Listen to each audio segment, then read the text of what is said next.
ওয়ামা খালাকতুল জিন্না ওয়াল ইনসা ইল্লা লিয়াবুদুন। আল্লাহ তাআলা বলেন, আমি মানুষ এবং জিন সৃষ্টি করেছি শুধুমাত্র আমার দাসত্বের জন্য, গোলামির জন্য। তাহলে আল্লাহ রাব্বুল আলামিন এই দুনিয়ায় আমাদের পাঠিয়েছেন তার গোলামি করার জন্য। কিন্তু একটা মানুষ দুনিয়ায় আসার পরে যথাযথভাবে আল্লাহ তাআলার গোলামি করতে পারে না। এই না পারার পেছনে সবচাইতে বড় বাধা হলো ইবলিস, শয়তান। কেন? বলে ইবলিসের সাথে আমাদের একটা শত্রুতা আছে। আমাদের পিতার সাথে তার ওই শত্রুতা কিয়ামত পর্যন্ত পুত্রদের সাথেও থাকবে। অনেক সময় দেখা যায় অনেক মানুষ পিতার প্রতি ক্ষোভের কারণে সন্তানের উপরে প্রতিশোধ নেয়। সম্ভবত 2-3 বছর আগে হবে, সোশ্যাল মিডিয়াতে একটা ভিডিও খুব ভাইরাল হয়েছে। সম্ভবত বাংলাদেশের একটা জেলা সুনামগঞ্জ, ওই জেলার ভিডিওর মধ্যে দেখা যাচ্ছে ছোট একটা বাচ্চা তার বাড়ির সামনে খেলা করতেছে। 4-5 বছর বয়স হবে। বলেন তো, এই 4-5 বছর বয়স এই ধরনের বাচ্চা, এর কি কারোর সাথে শত্রুতা আছে নাকি? কে শত্রু, কে বন্ধু, কে দুশ্মন, সে কিছুই চেনে না, বোঝে না। ওই 4-5 বছর হবে বাচ্চাটার বয়স, বাড়ির সামনে খেলা করতেছে। হঠাৎ করে একটা লোক আসলো, বাচ্চাটাকে বেদম প্রহার করলো। একটা পর্যায়ে একটা ইট দিয়ে তার মাথায় আঘাত করলো, বাচ্চাটা মারা গেল। পরবর্তীতে খোঁজ নিয়ে জানা গেল যেই লোকটা ওই বাচ্চাকে হত্যা করেছে, ওই বাচ্চার বাবার সাথে তার দুশ্মনী ছিল, শত্রুতা ছিল, দ্বন্দ্ব ছিল। বাবার সাথে দ্বন্দ্ব, এই বিষয়টাকে সে কেন্দ্র করে সন্তানের উপরে ওই লোকটা প্রতিশোধ নিয়েছে। শয়তানের মূল শত্রুতা তো আমাদের পিতা আদম আলাইহিস সালামের সাথে। কিন্তু ওই শত্রুতা সে ওই পর্যন্ত শেষ করে দেয় নাই, বরং এই শত্রুতাকে সে জারি রেখেছে। বলে, বনি আদম যতদিন পর্যন্ত দুনিয়ায় থাকবে, সে বনি আদমের বিরুদ্ধে শত্রুতা অব্যাহত রেখে যাবে, তার শত্রুতা চলতেই থাকবে। এই শত্রুতার শুরু হয়েছে আদম আলাইহিস সালামকে যখন আল্লাহ তাআলা সিজদা করতে বলেছেন। মূল কথাটাই শুধু বলবো আর কি, সবাই সিজদা করছে। আল্লাহ আদেশ দিলেন, উসজুদু লি আদম, তোমরা সবাই আদমরে সিজদা করো। সবাই ওইখানে আছে, ফেরেশতারাও আছে, সাথে সাথে আজাজিলও আছে। আল্লাহ তাআলা কোরআনুল কারীমের মধ্যে বলেন, ফাসাজাদু ইল্লা ইবলিস, সবাই সিজদা করলো, ইবলিস ছাড়া। ইবলিস সিজদা করলো না। আল্লাহ তাআলা তার এই আদেশ অমান্য করার কারণ ইবলিসকে জিজ্ঞাসা করলেন। আল্লাহ তাআলা বলেন, ক্বালা মা মানাআকা আন তাসজুদা লিমা আমারতুক, ক্বালা আনা খায়রুম মিন খলাকতানি মিন নারিন ওয়া খলাকতাহু মিন তিন। আল্লাহ রাব্বুল আলামিন ইবলিসকে জিজ্ঞাসা করতেছে, কোন জিনিসে তোমাকে আমার আদেশ মান্য করতে বাধা প্রদান করলো?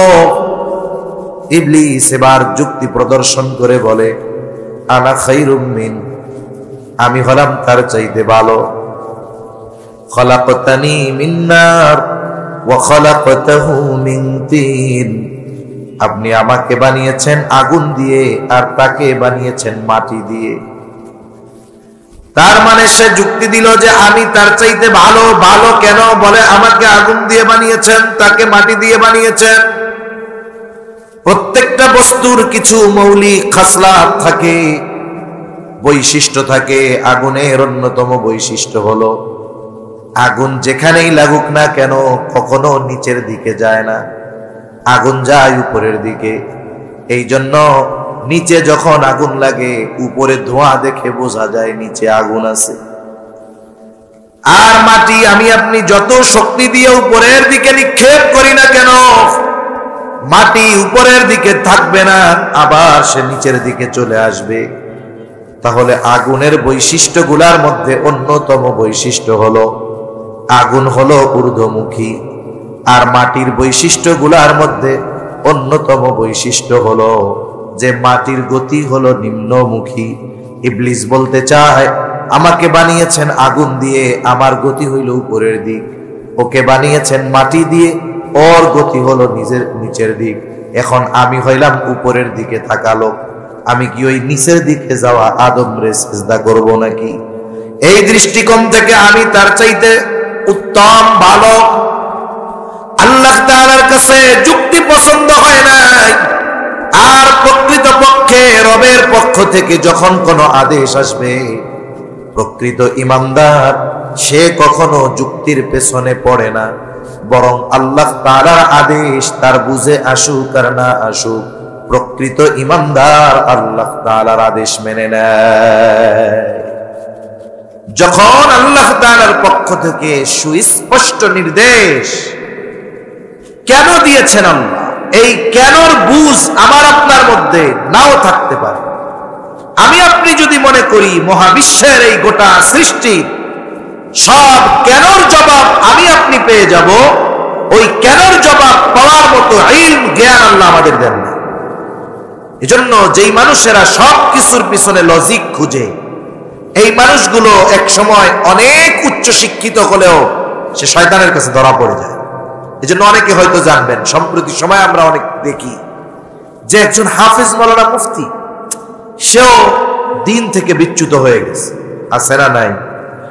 এর দ্বারা সর্বপ্রথম যেই বিষয়টা সুস্পষ্টভাবে আমাদের সামনে চলে আসে, একটা তো আমরা জানি, আরেকটা হলো দেখি। জানি আল্লাহর পক্ষ থেকে জানি, ওটার উপরেও বিশ্বাস করি। আবার যেটা আমরা দেখি ওটার দ্বারা কি হয়, বলে ওটার দ্বারা তো আমার অন্তরের মধ্যে প্রশান্তি আসে। হেদায়েতের মালিক যে আল্লাহ, দ্বীন অর্জন করলে, কোরআন হাদিস পড়লেই যে হেদায়েত পাওয়া যাবে, এর নিশ্চয়তা নাই যদি আল্লাহ হেদায়েত না দেয়। ঠিক কিনা বলেন? ইব্রাহিম আলাইহিস সালাম যখন আল্লাহ তাআলা বলছে আপনি মরারে তাজা কেমনে বানাবেন, আল্লাহ জিজ্ঞাসা করছে এটা কি তোমার বিশ্বাস হয় না? অবশ্যই হয়। তাহলে জানতে চায় কেন? বলে লিতাকমা ইন্না কলবি, আমার আত্মার প্রশান্তির জন্য। কিছু বিষয় আছে আমরা বিশ্বাস করি, এরপরেও যদি চোখে দেখা হয় এই বিশ্বাসটা আরো গাঢ় হয়, আরো মজবুত হয়। তাহলে দেখুন, জ্ঞান থাকলেই, ইলম থাকলেই হেদায়েত পাওয়া যায় না। হেদায়েতের মালিক কে? আল্লাহ। এজন্য বলতেছিলাম যে আমরা যদি আল্লাহ তাআলার সব আদেশ নিষেধের পেছনে এটা খুঁজি যে এটা আল্লাহ কেন আদেশ দিলেন, এটা করলে কি হবে, আল্লাহর আদেশের পেছনে যদি কেন তালাশ করতে যাই, তাহলে শয়তান অন্তরে সংশয় ঢুকাবে, একটা সময় সে দ্বীনহীন হয়ে যাওয়ার আশঙ্কা আছে। এতটুকু মনে রাখতে হবে যে আল্লাহ যেটা বলেছেন, করতে বলেছেন, নিষেধ করেছেন, নিঃসন্দেহে তার মধ্যে কল্যাণ আছে। এতে বান্দা বুঝুক আর না বুঝুক। ঠিক কিনা বলে? আচ্ছা, ছোট বাচ্চা লেখাপড়া করে, মাঠে খেলাধুলা করে, লেখাপড়া করে না, ওর আব্বা ধইরা ধুমসে পিটানি দিছে। বলেন তো, ওই বাচ্চার যে পিটানি দিছে ও মনে করবে আমার বাপ আমার সবচাইতে বড় দুশ্মন, আমার একটু খেলতে টেলতে দিল না। এখন বলেন তো, বাপ শাস্তি দিছে ঠিক, সন্তান কষ্ট পেয়েছেও ঠিক, কিন্তু সন্তানকে এই শাস্তি দেওয়া কি সন্তানের ক্ষতির জন্য না ভালোর জন্য? আর সন্তান কি মনে করতেছে এটা হচ্ছে বড় দুশ্মন, আর আমার কেউ নাই, আমার একটু খেলতে দিল না, আমারে পিটাইয়া স্কুলে পাঠাইয়া দিল। এই জন্য অনেক আদেশ নিষেধ আছে আমরা বুঝি না, কিন্তু এর মধ্যে আল্লাহ তাআলা আমাদের জন্য সর্বোচ্চ কল্যাণ রেখে দিয়েছেন। ঠিক কিনা বলে? দেখুন, আমাদের জ্ঞান অতি সীমিত। কত সীমিত? অতি সীমিত। কত সীমিত জ্ঞান আমাদের। কথার পরিপ্রেক্ষিতে যেহেতু আসলো একটু বলি। কোরআনুল কারীমের মধ্যে কয়েকটা শিক্ষা সফরের ঘটনা আছে। এখনকার শিক্ষা সফর এগুলো অধিকাংশ হলো কুশিক্ষার সফর। কি শিক্ষার সফর? কুশিক্ষার সফর। যেই সফরগুলো জেনা, ব্যভিচার, অশ্লীলতা, পাপাচারে ভরা। এজন্য এগুলো কখনো সুশিক্ষার সফর হতে পারে না। সুশিক্ষার সফর, দাওয়াত ও তাবলীগের সফর, সুশিক্ষার সফর, হজ উমরার সফর, সুশিক্ষার সফর, ইলম অর্জনের সফর। কোরআনুল কারীমের মধ্যে একটা শিক্ষা সফরের ঘটনা আছে, খিজির আর মূসা আলাইহিস সালাম, এই দুইজনের মধ্যে ঘটনা। মূল ঘটনাটা, আমার মূল কথা যেটা বলার দরকার সেটা বলবো। দুইজনে যখন একটা পর্যায়ে সফর শুরু করেছে, প্রথম সফর হলো নৌকা দিয়ে তারা সমুদ্র পাড়ি দিবে। দুইজনেই নৌকার মধ্যে উঠছে। আল্লাহ তাআলা মূসা আলাইহিস সালামকে খিজির আলাইহিস সালামের কাছে কেন পাঠিয়েছেন, আল্লাহ তো খিজির আলাইহিস সালামকে জানাই দিছে। দুইজনে এবার চলতেছে নৌকায়। কিছু দূর চলবার পর একটা দৃশ্য দুইজনের চোখেই পড়ল। সমুদ্রের মধ্যে একটা পাখি উড়ন্ত অবস্থায় পানি পান করতেছে। সমুদ্রের মধ্যে কত পানি! বলে আমাদের এই পৃথিবীতে মহাসমুদ্রে মারিয়ানা ট্রেঞ্চ বলা হয় ওই জায়গাকে। ওই জায়গার সমুদ্রের গভীরতা হলো 13 কিলোমিটার। কত কিলোমিটার? সমুদ্রের গভীরতা। একটা পাখি সমুদ্রের থেকে উড়ন্ত অবস্থায় পানি পান করতেছে। নৌপথে যারা লম্বা সফর করেছেন, খেয়াল করলে এই দৃশ্যগুলো তারাও দেখতে পারবেন। পানির তৃষ্ণা লাগে পাখির, পানি উপরে উড়ন্ত অবস্থায় ঠোঁট লাগিয়ে ওই পানি পান করে পাখিতে। এই দৃশ্যটা দুইজনেই দেখছে। এবার খিজির আলাইহিস সালাম বলতেছে, ভাই দেখো, মূসা ভাই দেখো, ওই দৃশ্যটা দেখো। কি হলো? বলে এই পাখি পানি পান করতে গিয়া তার ঠোঁটের সাথে যতটুকু পানি লেগে আছে, তিনি বলতেছেন গোটা সমুদ্রের পানি পরিমাণ যদি আল্লাহ তাআলার জ্ঞান হয়, উদাহরণ দেওয়ার জন্য, যদি এই গোটা সমুদ্রের পানি পরিমাণ জ্ঞান আল্লাহ তাআলার হয়, তাহলে আল্লাহ তাআলার জ্ঞানের তুলনায়, ইলমের তুলনায় গোটা সৃষ্টি জগতের জ্ঞান ওই পাখির ঠোঁটে লেগে থাকা পানির চাইতেও কম। তুলনা করারই কোনো সুযোগ নাই। অথচ ওই আল্লাহ আদেশ করেছেন। কেন? এই কেন খুঁজতে গিয়ে অনেকে বেঈমান হয়ে যায়, ঠিক কিনা? এজন্য আমার ইমান তো এমন হওয়া দরকার, আমার রব যখন কিছু বলবে, গোটা পৃথিবীর সব বাপ, গোটা পৃথিবী যদি বলে না এটা করা যাবে না, আমি যদি আমার যুক্তি, আমার মেধা, আমার দিল যদি বলে না এটা হবে না, সব বাদ দিয়ে আদেশ মানতে হবে কার? আল্লাহর আদেশ মান্য করার ক্ষেত্রে কোনো সংশয়, যুক্তির পেছনে গেলেই শয়তান সুযোগ পেয়ে যাবে। তাহলে এক কথা থেকে অনেক দূরে চলে গেলাম। শয়তান বলতেছে আমি তার চাইতে ভালো, আপনি আমাকে বানিয়েছেন আগুন দিয়ে, তারে বানিয়েছেন মাটি দিয়ে। আল্লাহ তাআলার কাছে যুক্তি পছন্দ হয় নাই। আল্লাহ তাআলা বলেন ক্বালা ফাখরুজ মিনহা ফাইন্নাকা রাজীম ওয়া ইন্না আলাইকা লা'নাতি ইলা ইয়াউমিদ্দিন। আল্লাহ তাআলা বললেন বের হয়ে যা মরদুদ, ওয়া ইন্না আলাইকা লা'নাতি ইলা ইয়াউমিদ্দিন, তোর উপরে একেবারে বিচার দিবস পর্যন্ত আমি আল্লাহর অভিশাপ, লানাত। শয়তান অনুতপ্ত হলো না, বরং তার অহংকারের মাত্রা আরো বাড়লো, হিংসার মাত্রা আরো বাড়লো। সে প্রতিশোধ পরায়ণ হয়ে উঠল যে আদমরে সেজদা না করার কারণে আমার উপরে অভিশাপ, যা হবে যা হোক তা হোক, করার ছাড় নাই। এইবার সে আল্লাহ তাআলার কাছে ক্ষমা না চেয়ে সে যেন এই অবাধ্যতার উপরে টিকে থাকতে পারে, সে যেন তার মিশন বাস্তবায়ন করতে পারে, এজন্য আল্লাহ তাআলার কাছে অবকাশ চায়। ইবলিস এবার বলে ক্বালা রাব্বি ফাআনযিরনি ইলা ইয়াউমি ইউবাসুন। বলে ও রব, শয়তান আল্লাহরে কি বলতেছে? ও রব, এই পৃথিবীতে যত সৃষ্টি আছে সবার রব কে? নাস্তিক হোক আর আস্তিক হোক, মুসলিম বা অমুসলিম, আরবি বা অনারবি, সকলের রব কে? ইবলিস বলতেছে রব্বি ফাআনযিরনি ইলা ইয়াউমি ইউবাসুন, আমাকে পুনরুত্থান দিবস পর্যন্ত অবকাশ দেন হে আমার রব।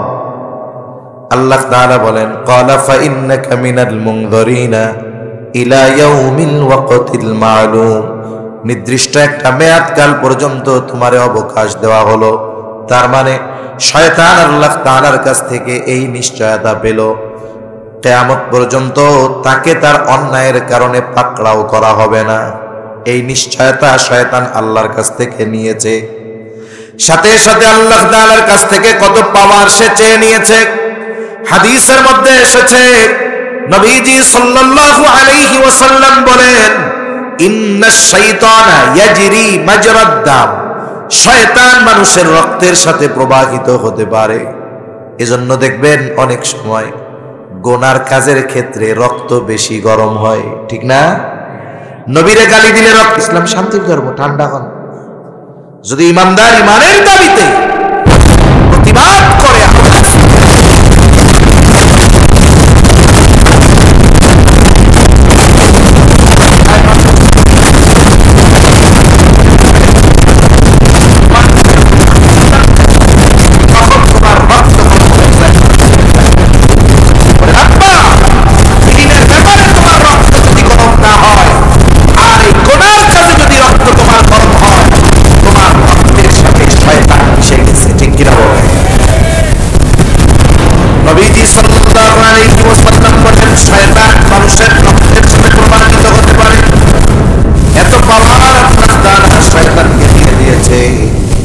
এইবার শয়তান আল্লাহরে বলে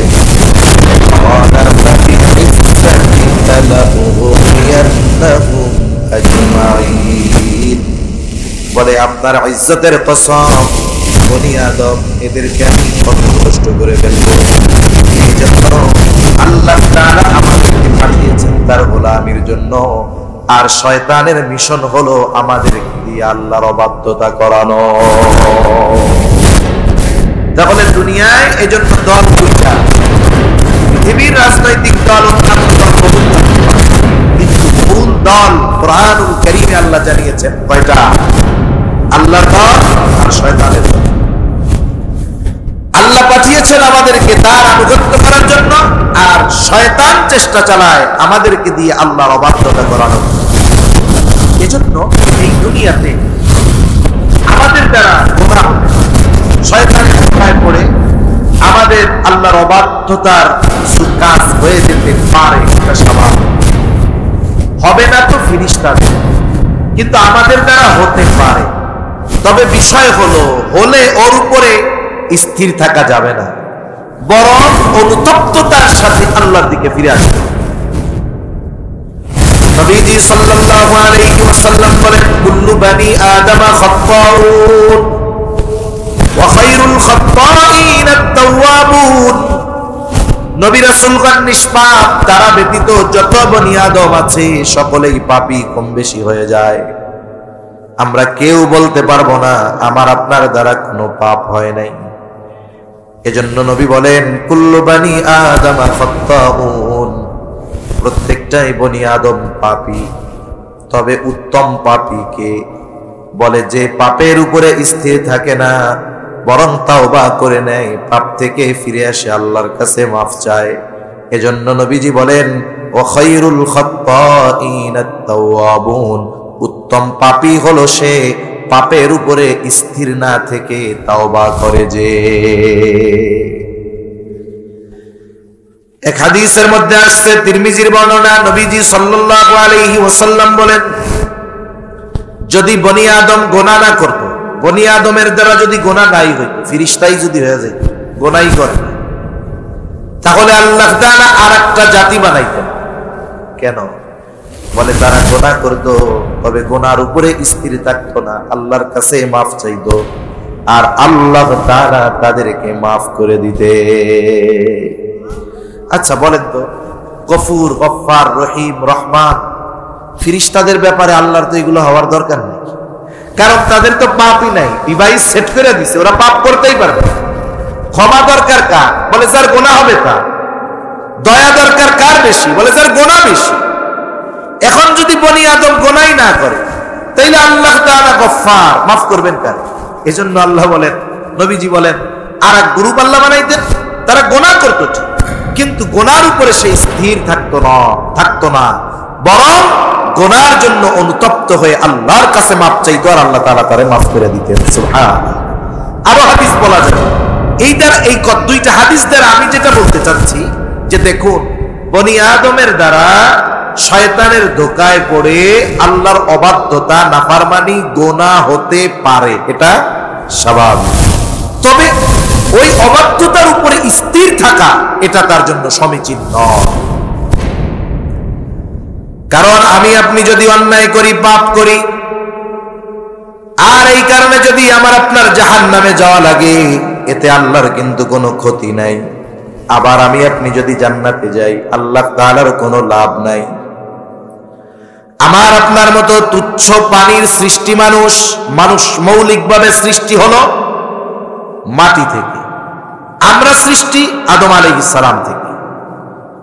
এখন একজনে মোমবাতি ধরাইছে, প্রথমে যিনি মোমবাতি ধরান তার মোমবাতি ধরানোর জন্য দিয়াশলাই লাগে, ম্যাচ লাগে, তাই না? এখন আপনারা যদি জিজ্ঞাসা করে কেউ মোমবাতি ধরানোর পরে তুমি কিসের থেকে মোমবাতি ধরাইছো, আপনি কিন্তু বলবেন না যে আমি আগুন থেকে ধরাইছি, এটা বলবেন। আপনি আগুনটা ধরাইছেন কি দিয়া? ম্যাচ দিয়া। এখন আরেকজন যদি মোমবাতি জ্বালায় আপনার কাছ থেকে আগুন নিয়ে, সে যদি বলে যে তুমি মোমবাতি জ্বালাইছো কেমন, দুইটা জবাব হতে পারে।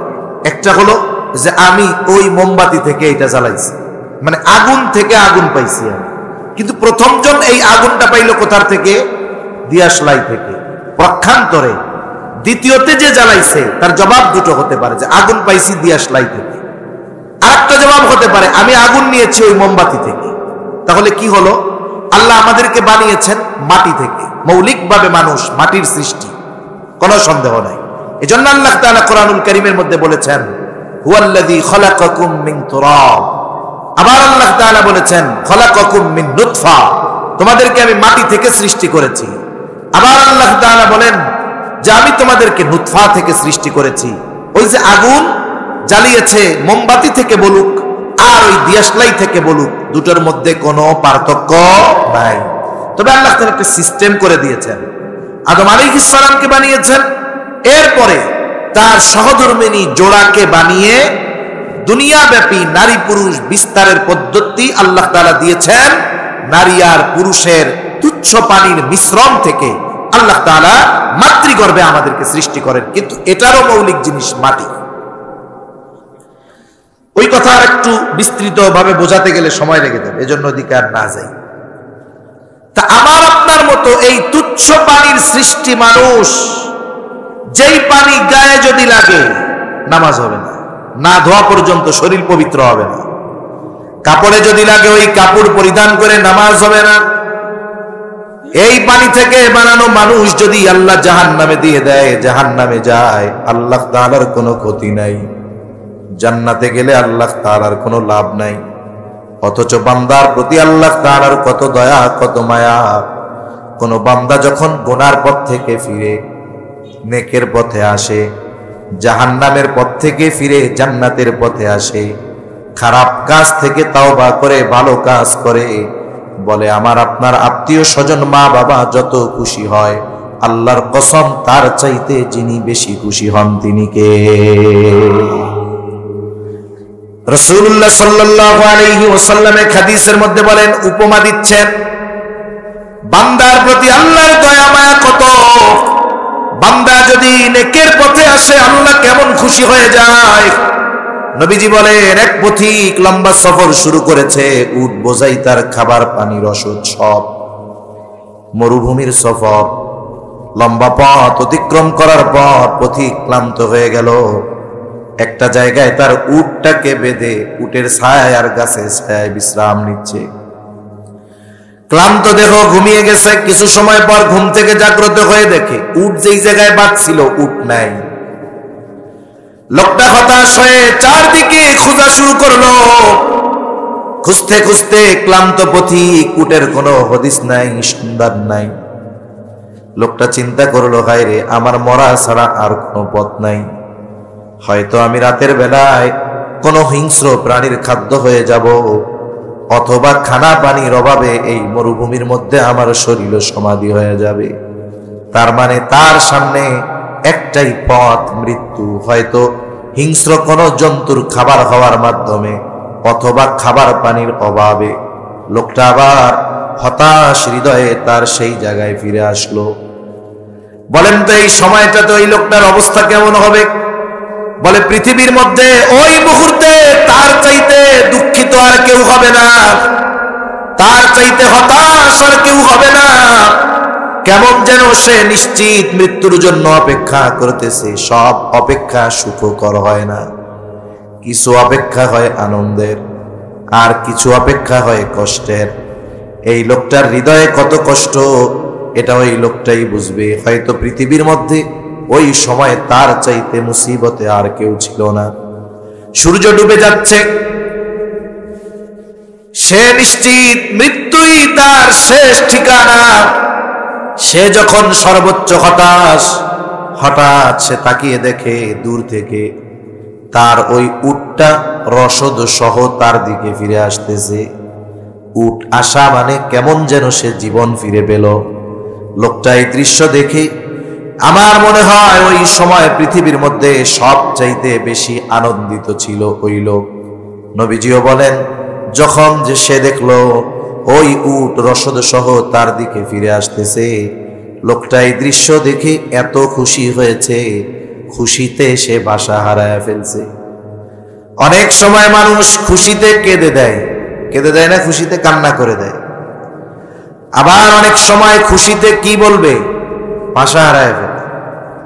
এই লোকটাও যখন উট আসতেছে এত খুশি, খুশির জ্বালায় কয়, আল্লাহ আপনি আমার গোলাম, আমি আপনার রব।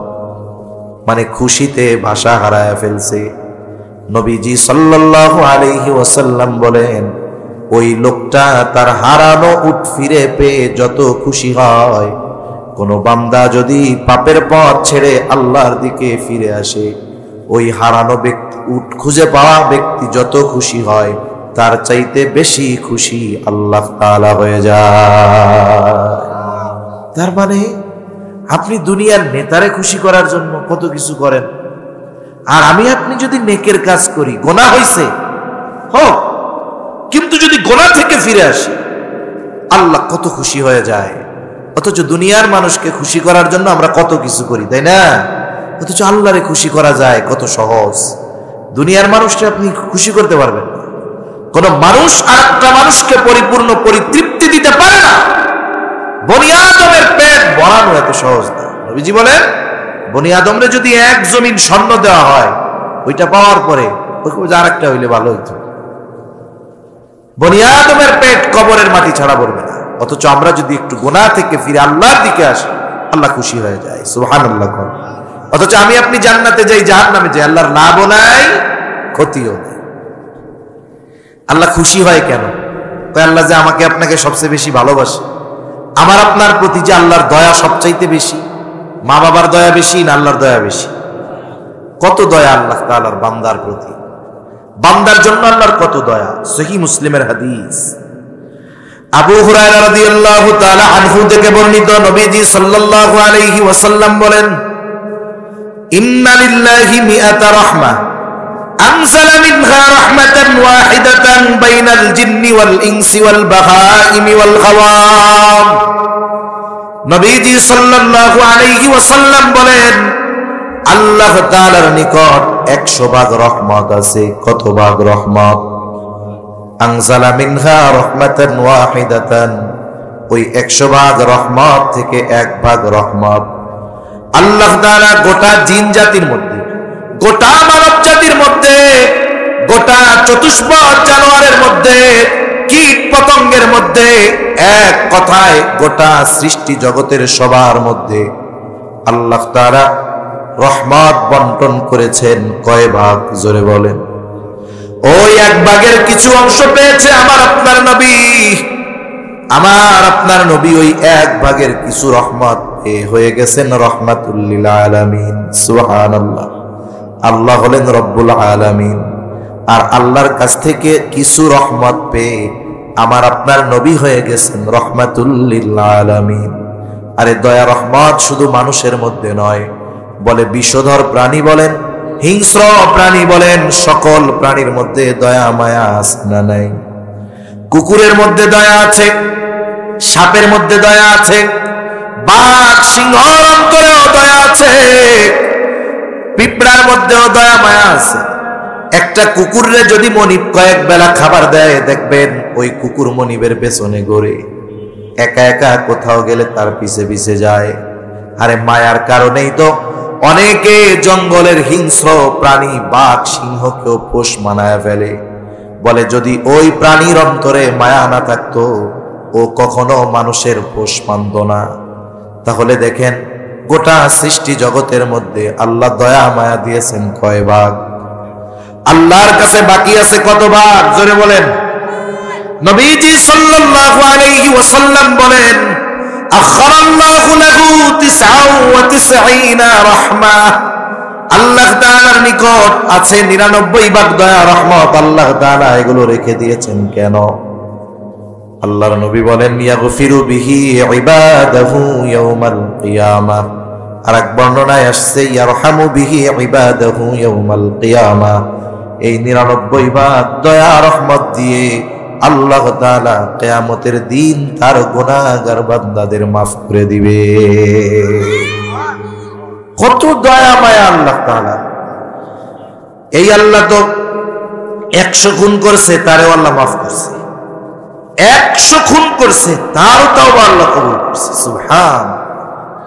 বনি ইসরাইলের এক লোক 99টা হত্যা করার পরে তার মধ্যে অনুশোচনা জাগ্রত হয়েছে যে না, পাপ কাম বাদ দেওয়া দরকার, আল্লাহর কাছে মাফ চাওয়া দরকার।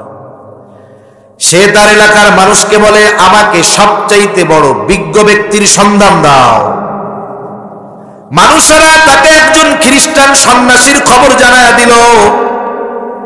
খ্রিস্টান সন্ন্যাসী, আলেম না। আলেম আর আবেদের মধ্যে পার্থক্য এই সব জায়গায়। খ্রিস্টান সন্ন্যাসীর কাছে গেছে, গিয়া কয় আমি 99টা হত্যা করছি, আল্লাহ কি আমারে মাফ করবে? সন্ন্যাসী কয়, কস কি তুই, তোরে আল্লাহ মাফ করবে না? কখনো আল্লাহ তোরে মাফ করবে না। এখন ও কয়, তাহলে তোমার বাইসা থাকার দরকার কি? আমিও তোমারে দিয়ে 100 পুরাণ করে ফেলছি, ওরেও হত্যা করে ফেলছি, যা, মাফ যেহেতু করবে না, তুই শেষ। আবার কিছুদিন পরে তার হৃদয়ে অনুশোচনা জাগ্রত হয়েছে। ও চিন্তা করে, না, তাওবা করা দরকার। মানুষদেরকে বলতেছে, আমার একজন বিজ্ঞ ব্যক্তির সন্ধান দাও। এইবার মানুষেরা তাকে একজন আলেমের সন্ধান দিল। লোকটা আলেমের কাছে গেছে, গিয়া বলে আমি 100 হত্যা করছি, আল্লাহ আমারে মাফ করবে? হ্যাঁ মাফ করবে। মানে ও চিন্তা করতেছে কোনো মনে গুনাহ আমি করিনি, যেমনে কইতেছে। কারণ কিছু কিছু সময় আছে, একজন লোক তার অনেক রোগ, কঠিন রোগে আক্রান্ত সে। এখন ডাক্তারের কাছে গেছে, ডাক্তারও তাকে পর্যবেক্ষণ করে বুঝতে পারছে এই লোকের রোগ খুব জটিল। কিন্তু ডাক্তার তাকে ওষুধ টষুধ লিখে দিয়ে কি বলে, আরে আপনার কিছুই হয় না, এর চেয়ে কত জটিল রোগী আল্লাহ ভালো করে দিছে, আপনি আমার কথা খালি শুনবেন, বাড়ি যাবেন, নামাজ কালাম ঠিক মতো পড়বেন, ওষুধগুলা খাবেন, 1 মাস পরে আবার আসবেন। এই যে ডাক্তার তার সাহস দিছে না, দেখবেন ওই লোকটার রোগ যত জটিল হোক, ও বাড়ি আইসা মসজিদে আইসা কইবো, আরে ভাই ভাবছিলাম তো মইরাই গেছি, ডাক্তার কইছে কিছু হয় নাই, অথচ তার মধ্যে রোগ আছে না নাই? ডাক্তারের কথায় নিরাশার বাতি জ্বলে উঠছে। আবার আর একজনের এমনি সর্দি জ্বর হয়েছে এই করোনাকালীন সময়। ভাই রে ভাই, যতই সর্দি আসুক, পাবলিক প্লেসে সর্দি দিতে মনে হইতো যে আল্লাহ মরে যাওয়াও ভালো। কেউ যদি কোনো মতে একটু সর্দি হাসি দিছে, সবাই যেন তাকাইতেছে এরকম, এবারে মনে হয় 10টা মার্ডার করে আইছে। এখন একটু সর্দি জ্বর হয়েছে, স্বাভাবিক, সিজন পরিবর্তন হতে পারে, ডাক্তারের কাছে গেছে। ডাক্তারকে, ওরে বাবা, এই সময়ের সর্দি জ্বর খুব জটিল, মৃত্যু পর্যন্ত হয়ে যেতে পারে। লোকের লাগছে একটু ঠান্ডা, ডাক্তার যেভাবে এটাকে উপস্থাপন করছে, ও বাড়ি এসে কয় বাঁচি না মরি তার ঠিক নাই, হয়েছে কি সর্দি জ্বর। তাহলে দেখুন, অনেক সময় কথার কারণে রোগীও অসুস্থ, সে নিজের সুস্থ মনে করে। অনেক সময় ডাক্তারের কথার কারণে সুস্থ রোগী আদামরা হয়ে যায়। আলেমের কাছে যখন গেছে, বলে অবশ্যই মাফ করবে আল্লাহ। তাহলে এক কাজ করো, ওই গ্রামে চলে যাও, অমুক গ্রামে ওই জায়গায় আল্লাহর কিছু প্রিয় বান্দা আছে, তুমি তাদের সাথে গিয়ে আল্লাহর কাছে ক্ষমা চাও, আল্লাহ তোমার মাফ করে দিবে। এবার লোকটা তার বাড়ির থেকে রওনা দিল ওইদিকে, নেককার বান্দাদের গ্রামের দিকে। কিছু দূর অগ্রসর হবার পর তার মৃত্যুর সময় হয়ে গেল। হাদিসের মধ্যে আসছে মালাকুল মউত, মৃত্যুর ফেরেশতাদের সর্দার তো আজরাইল আলাইহিস সালাম, আবার তার গ্রুপ আছে, বলে নেককার ব্যক্তির জান কবজ করার গ্রুপ একটা, বদকারের জান কবজ করার গ্রুপ আর একটা। এখন এই ব্যক্তির যখন মৃত্যুর সময় এক গ্রুপ আসে নাই, দুই গ্রুপেই আইসা হাজির। বদকার ব্যক্তির জান যারা কবজ করে এরা তো এটা হলো আমাদের দলের লোক, আমাদের দায়িত্ব ওর জান কবজ করা, ও তো বদকার। এখন নেককার বান্দাদের জান যারা কবজ করে এরাও তো আসছে, আরে মিয়া এটা আমাকে দায়িত্ব, ওর জান আমরা কবজ করব, লোকটা নেককার, কি সমস্যা? এখন এই সমস্যার সমাধান আল্লাহ দিয়ে দিছে। কি হবে? বলে অত কিছু বাদ দিয়া জমিন মাপ দাও। যদি সে নেককারদের গ্রামের নিকটবর্তী হয় তাহলে সে নেককার, আর যদি তার দূরত্বে তার বাড়ি বেশি কাছে হয়, নেককারদের গ্রাম দূরে হয়, তাহলে সে বদকার। সহজ সমাধান। এবার মাপামাপি শুরু হয়ে গেছে। এখান থেকে কয়েক ধরনের বর্ণনা আসছে হাদিসের মধ্যে। একটা হলো লোকটা যখন মৃত্যুর সময় হয়েছে পড়ে গেছে, এই সময় সে মাঝামাঝি অবস্থানের দিকে ছিল। লোকটা পড়ে গেছে ঠিক, কিন্তু তার চলা থামায়া দেয় নাই। সে বুক দিয়ে ঘষে ঘষে কিছু দূর অগ্রসর হয়ে গেল। তার মানে মৃত্যুর আগ পর্যন্ত নেককারদের গ্রামের দিকে যাওয়ার চেষ্টা সে অব্যাহত রাখছে। জমিন মাপা হলো, দেখা গেল এই লোকটা এক বিঘত পরিমাণ অগ্রসর হয়েছে। যতটুকু অগ্রসর হয়েছে ওই এক বিঘত সে নেককারদের গ্রামের বেশি নিকটবর্তী ছিল, যার কারণে নেককারদের জান কবজ করার দায়িত্বে ফেরেশতা যারা ওই ব্যক্তির জান কবজ করলো, তার মানে ওই ব্যক্তি নেককারদের অন্তর্ভুক্ত হয়ে গেল। মাপ দিয়া দেখে মাত্র এক বিঘত নেককারদের গ্রামের দিকে বেশি গেছে, ওই যে বুক দিয়া ঘুষা ঘুষা। আর এক বর্ণনায় আসছে, বলে লোকটা গেছে অল্প রাস্তা, যখন বলা হয়েছে জমিন মাপো, আল্লাহ তাআলা এই দূরত্বকে আল্লাহ তাআলা সম্প্রসারিত করে দিয়েছে, আর তার থেকে নেককারদের গ্রামকে আল্লাহ সংকুচিত করে দিয়েছেন। এইবার মাপ দেওয়ার পরে দেখা গেল লোকটা নেককারদের গ্রামের অধিক নিকটবর্তী। এইবার নেককার বলে পরিগণিত হলো। আর জান কবজ করার ফেরেশতা যারা নেককারদের দায়িত্বে জান কবজ করে, তারা তার জান কবজ করলো। তার মানে দেখেন আল্লাহ তাআলা 100 খুন করার পরেও যদি খালেস ভাবে আল্লাহ তাআলার কাছে কেউ মাফ চায়, আল্লাহ তাআলা অবশ্যই অবশ্যই তাকে মাফ করে দেয়। এজন্য হাদিসে কুদসির ভিতরে আসছে, সাবাকাত রাহমাতি আলা গাযাবি, আমার দয়া, আমার রহমত আমার ক্রোধকে অতিক্রম করেছে। তার মানে আল্লাহ তাআলার ক্রোধ যত, তার চাইতে রহমত বেশি না কম? অগণিত গুণ বেশি দয়া মায়া আল্লাহ তাআলার। এই জন্যই তো আল্লাহ তাআলা বান্দার ক্ষমার দরজা ওপেন করে রাখছে। তাওবার দরজা 3টা সময় পর্যন্ত খোলা থাকে। কয় সময়? 3 সময় পর্যন্ত আল্লাহ তাআলা বান্দার তাওবা কবুল করে। এই মূল কথাগুলো মনে রাখবো। তাওবা কবুল হবে 3টি শর্ত বান্দার হক থাকলে, 4টি শর্তের আলোকে 3টি সময় পর্যন্ত বান্দার তাওবা আল্লাহ কবুল করে। 1 নাম্বার সময় বলে কিয়ামতের আগে একটা রাত হবে, লম্বা রাত। মানুষ অস্থির হয়ে যাবে, পশুগুলা গোয়ালের মধ্যে চিৎকার করতে থাকবে, অস্থির হয়ে যাবে সবাই, দীর্ঘ রজনী হবে। একটা সময় এই রাতের অবসান ঘটবে, তবে অন্যান্য সময়ের মতো পূর্ব দিগন্তে সূর্য ওঠার মাধ্যমে নয়। ওই দীর্ঘ রজনীর পর পশ্চিম দিক দিয়ে সূর্য উঠবে, কিছু দূর উঠে আবার সূর্য অস্ত যাবে। নবীজি জানায় দেন, পশ্চিম দিক দিয়ে সূর্য ওঠার আগ পর্যন্ত আল্লাহ তাআলা বান্দার তাওবা কবুল করবে। ওই পর্যন্ত ঈমান কবুল হবে। ওটা তো আম সময়, ব্যাপক সময়। আরেকটা হলো বলে আযাব গজব আসার আগে যদি তাওবা করে ঈমান আনে ওইটা কবুল করা হয়। যেমন ইউনূস আলাইহিস সালামের সম্প্রদায়ের উপরে গজব চইলাই আসবে। ইউনূস আলাইহিস সালাম নিশ্চিত যে এদের অবাধ্যতার মাত্রা যেই পরিমাণ, গজব তো আসবেই। আর আল্লাহ যখন গজব দিবে আগে ওই এলাকার নবীকে নিরাপদে সরায় নেবে। এই অতীতের বিষয়গুলোর উপরে কিয়াস করে ইউনূস আলাইহিস সালাম আল্লাহর পক্ষ থেকে নির্দেশনা আসার আগে উনি এলাকা ছেড়ে চলে গেছে।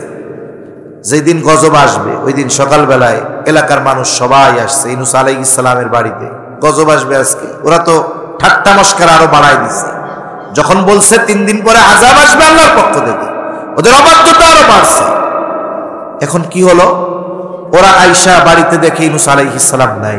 ওরা চিন্তা করে যুগের পর যুগ আমরা ইউনূস আলাইহিস সালামের সাথে এমন আচরণ করলাম, জীবনে কোনোদিন এলাকা ছেড়ে যায় নাই, আজকে নাই, খোঁজ লাগাও কোথায় আছে।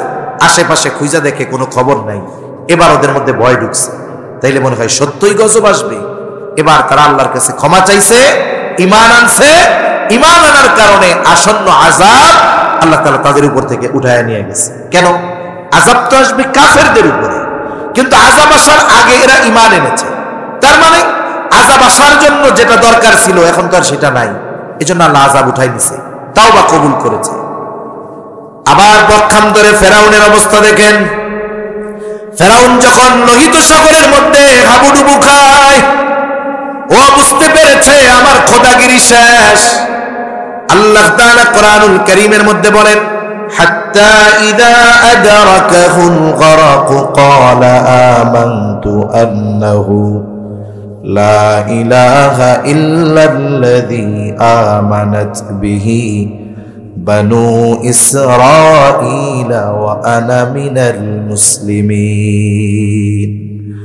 আল্লাহ রাব্বুল আলামিন বলেন, যখন ফেরাউন হাবুডুবু খাইতেছে, ও বুঝতে পেরেছে আজকে আমার আল্লাহ কঠিন ধরা দিয়েছে। মালিক তো সহজে ধরে না, ধরলে কিন্তু মালিক তখন ছাড়ে না। রবের ধরা বড় শক্ত ধরা।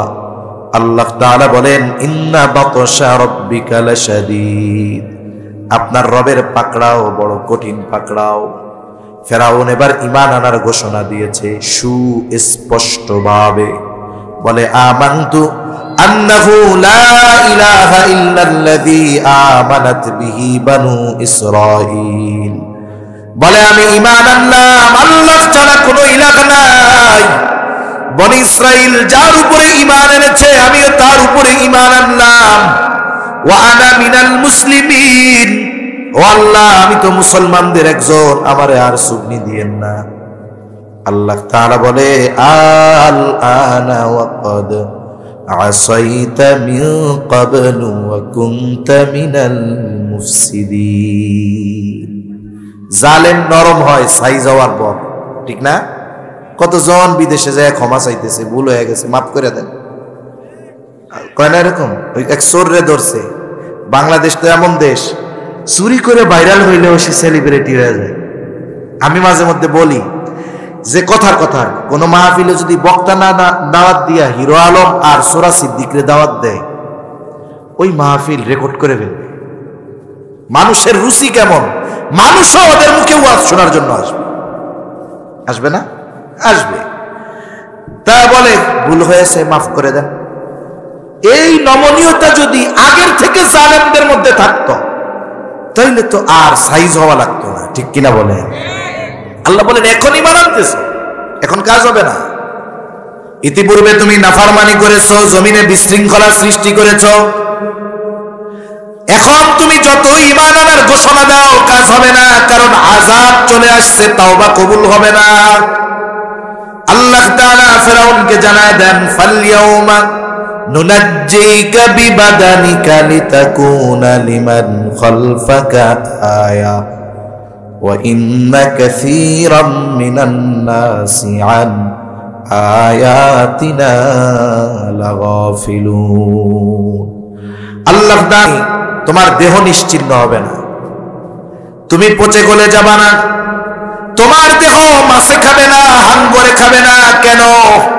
আল্লাহ বলেন ফালইয়াউমা নুনাজ্জিকা বিবাদানিক, আমি তোমার দেহকে সংরক্ষণ করব। কেন? লিতাকুনা লিমান খালফাকা আয়া, যাতে করে তোমার চরিত্রের যারা তোমার পরে আসবে তাদের জন্য তুমি যেন নিদর্শন হও। ক্ষমতা পেয়ে আল্লাহর নাফরমানি করতে হয় না, ইসলামের বিরোধিতা করতে হয় না, দ্বীনের উপরে আঘাত আনতে হয় না। এই যে তুমি কাজগুলো করেছো, যার কারণে তোমার পরিণতি এমন হয়েছে, যাতে করে তোমার পরে যারা ক্ষমতার আসনে বসবে তারা যেন তোমার থেকে শিক্ষা গ্রহণ করে।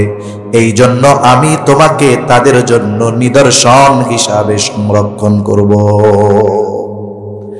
আল্লাহ আবার বাস্তবতাও তুলে ধরছে। আল্লাহ বলে ওয়া ইন্না কাসীরাম মিনান নাস আন আয়াতিনা লাগাফিলুন, কিন্তু অধিকাংশ মানুষ আমার নিদর্শন সমূহের ব্যাপারে উদাসীন। এই যে ফেরাউনের দেহ আছে মিশরের জাদুঘরে, মানুষ সফরে গিয়ে টাকা খরচ করে দেখতে যায়, দেখে গোটা পৃথিবীর আমার মনে হয় কোনো শাসক বাদ নাই ফেরাউনকে দেখতে যায় নাই। কিন্তু ফেরাউনের পরিণতি থেকে যদি শাসকরা শিক্ষা গ্রহণ করত, এই পৃথিবীতে জুলুম থাকতো না, ইনসাফ প্রতিষ্ঠা হয়ে যেত। ঠিক কিনা বলেন? এজন্য যুগে যুগে যারাই ক্ষমতার মসনদে বসবে তাদের জন্য আল্লাহর পক্ষ থেকে যত নিদর্শন আছে, অন্যতম নিদর্শন ফেরাউন, আর অন্যতম নিদর্শন আমাদের দেশের জন্য নিকট অতীত। ঠিক কিনা বলেন? শিক্ষা যদি গ্রহণ করে আগামীর পথ মসৃণ হয়।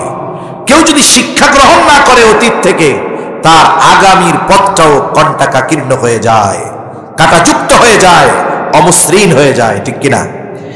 তখন বলতেছিলাম যে তাওবা, আযাব, গজব আসার পরে কবুল হয় না। 3 নাম্বার সময় কতক্ষণ পর্যন্ত আল্লাহ কবুল করে, এটা ব্যক্তিগত, প্রত্যেকের নিজের। নবীজি সাল্লাল্লাহু আলাইহি ওয়াসাল্লাম বলেন, ইন্নাল্লাহা ইয়াকবালু তাওবাতাল আবদি হাত্তা মা লাম ইউগারগির। নবীজি সাল্লাল্লাহু আলাইহি ওয়াসাল্লাম জানায় দেন, মৃত্যু যন্ত্রণা শুরু হওয়ার আগ পর্যন্ত আল্লাহ তাআলা প্রত্যেকটা বান্দার তওবা কবুল করে। যারা স্বাভাবিক মৃত্যু অবলোকন করেছেন তারা বুঝতে পারবেন, একটা মানুষ যখন সাকারাতে মাউত শুরু হয়ে যায়, সুস্থ মানুষ, কিন্তু তার গাল দিয়ে গড়গড় গড়গড় একটা আওয়াজ আছে, শ্বাসকষ্টের মতো, তখন বিজ্ঞজন বুঝতে পারে এই ব্যক্তির দুনিয়ার শেষ সময়গুলো চলতেছে, তার সাকারাতে মাউত শুরু হয়ে গেছে। এবার হাতগুলারে সোজা করে দেয়, পা গুলারে সোজা করে দেয়, মাথাটারে কেবলার দিকে, উত্তর দিকে দিয়া কেবলার দিকে তারে একটু ঘুরাইয়া দেয়। তাহলে ওই সময়ের আগ পর্যন্ত বান্দার যত পাপ থাকুক না কেন, যদি আল্লাহর কাছে সে ক্ষমা চায়, ঈমান আনে, তাকে মাফ করে দেয় কে? 3টি সময়ে 4টি শর্ত, যদি বান্দার হক না থাকে 3টি শর্ত। ইমাম নববী রাহমাতুল্লাহি আলাইহি বলেন তওবা কবুলের শর্ত 3টা। কয়টা? যদি বান্দার হক নষ্ট না করে তাহলে। 1 নম্বর শর্ত, গুনাহ থেকে ফিরতে হবে, গুনাহ বাদ দিতে হবে। আমাদের সমাজে অনেক মানুষ আছে সুদ চলে, আবার মসজিদে আল্লাহ মাফ করে দেন, কাজ হবে? গুনাহর হানি মাফ হয়, কাজ হবে না। আগে গুনাহ বাদ দিতে হবে। 2 নম্বর শর্ত বলে ভবিষ্যতে না করার ব্যাপারে দৃঢ় প্রতিজ্ঞাবদ্ধ হতে হবে। 3 নম্বর, অতীতের গুনার জন্য অনুতপ্ত হয়ে আল্লাহর কাছে ইস্তেগফার করতে হবে, ক্ষমা চাইতে হবে, গুনাহ থেকে ফিরতে হবে, না করার ব্যাপারে দৃঢ় প্রতিজ্ঞাবদ্ধ হতে হবে, আল্লাহর কাছে ক্ষমা চাইতে হবে, যদি বান্দার হক নষ্ট না করে। আর যদি বান্দার হক সম্পৃক্ত পাপ হয়, অবশ্যই অবশ্যই যার হক নষ্ট করা হয়েছে তার কাছে মাফ চাইতে হবে।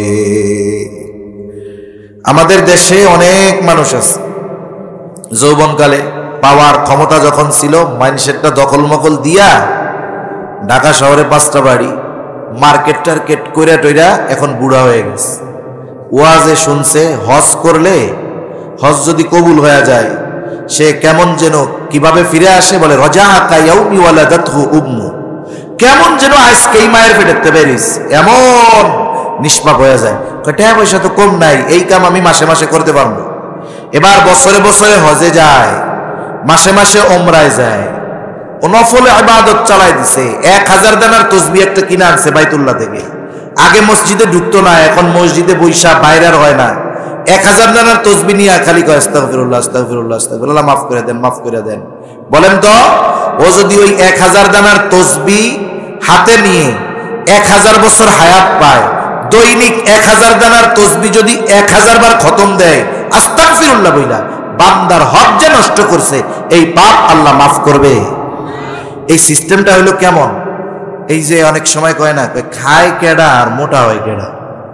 খায় একজনে, মোটা হয় আর